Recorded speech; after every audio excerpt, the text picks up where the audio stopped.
Alright, so today we are making some kombucha. We got some kombucha. I have a SCOBY hotel where I have some stored SCOBYs held back so that way we can use them anytime we need to. We're gonna put that in there. But before we put the kombucha in there, we have to add some sugar and we have to do the sweet tea. So I'm making sweet tea in the coffee pot right here. It's best to use black tea from what I've heard. So I've always used black tea and it works really well. So we're gonna pour some sugar into there and we're gonna add the black tea. We're gonna mix it up, wait for it to cool down because you can't pour the kombucha in there whenever it's hot. So after it cools down, then we will add the kombucha and we'll let it sit for 7 days. So we have the rest of the jar filled up. It's got sweet tea. You can fill it up with cool water, but it has to be purified. Usually what I'll do is I'll just go ahead and boil another pot using the same tea bags of water, so that way it's more sweet tea, and then I will pour that into it and I'll wait for the entire thing to cool off. So right now it's really hot because it's all been through the coffee maker, okay? And after it cools down, then we will add the kombucha and a SCOBY, and we'll put a piece of cheesecloth on top and keep it closed off, and then we'll let it sit for 7 days and it will be kombucha. All right, so the sweet tea mixture is finally cooled down enough.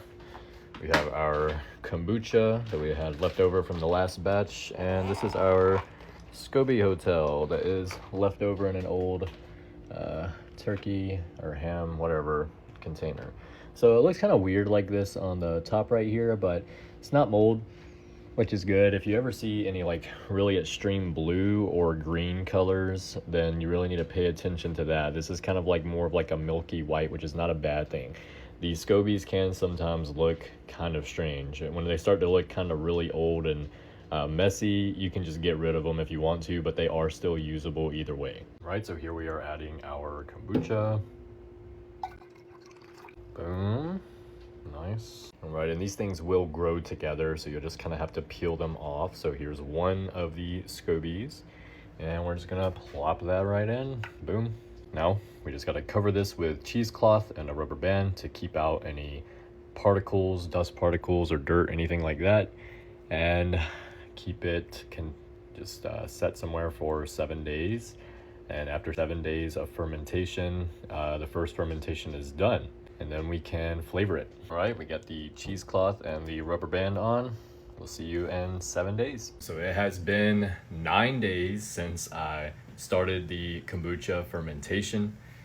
Usually you only take about 7 days. Sometimes I wait a little bit more. It really only takes my kombucha about 3 or 4 days to ferment because the SCOBYs that I have are really strong. So I've been doing it for a little while. So this is the kombucha after 9 days. All right, as you can see, the SCOBYs always look really weird. Okay, they're supposed to look really weird like this. As long as you don't see any mold growing or anything that looks out of place, this is pretty much a normal look for a SCOBY, okay? Whenever you're looking at the edge and you see the bubbles, okay, coming up here, this is how you know that it's been fermenting, okay? Let's see if I can zoom in for you. So that's how you know it's been fermenting, okay? So we can get this now. We can pour it into bottles, add some sugar, add some juice from some fruit, anything like that for the yeast to be able to eat.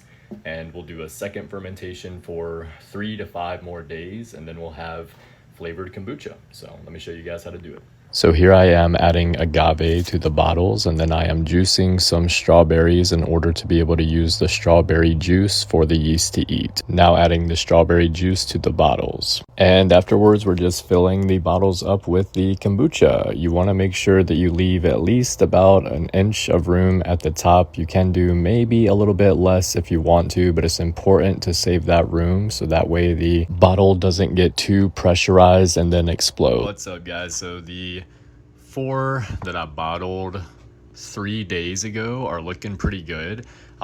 These are the ones that I made for the video, but I also did a big bottle of the same exact stuff, which is right here. And if you listen closely, maybe hear the hissing, maybe not, I don't know. This bad boy definitely needs to be burped. Okay, you see all the bubbles right here. It's really good to have that. That means it's definitely carbonated at this point. but you need to be careful when opening it, okay? And also you gotta be careful to make sure they don't explode. So if you ever hear hissing coming out of the top of a bottle, you need to be very careful because it could be close to exploding. You need to burp it.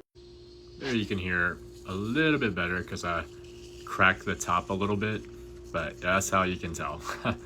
All the air trying to escape there. So while they're still soft, the good thing we found them, so we gotta try to break them up because this thing has teeth in it. It's a lot easier to. So how do you break them up? What did you do?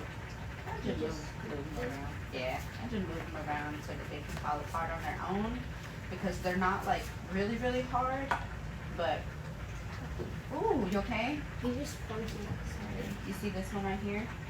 So this is a little one that got clumped up. We still need to try to break that one apart. That's not gonna be good.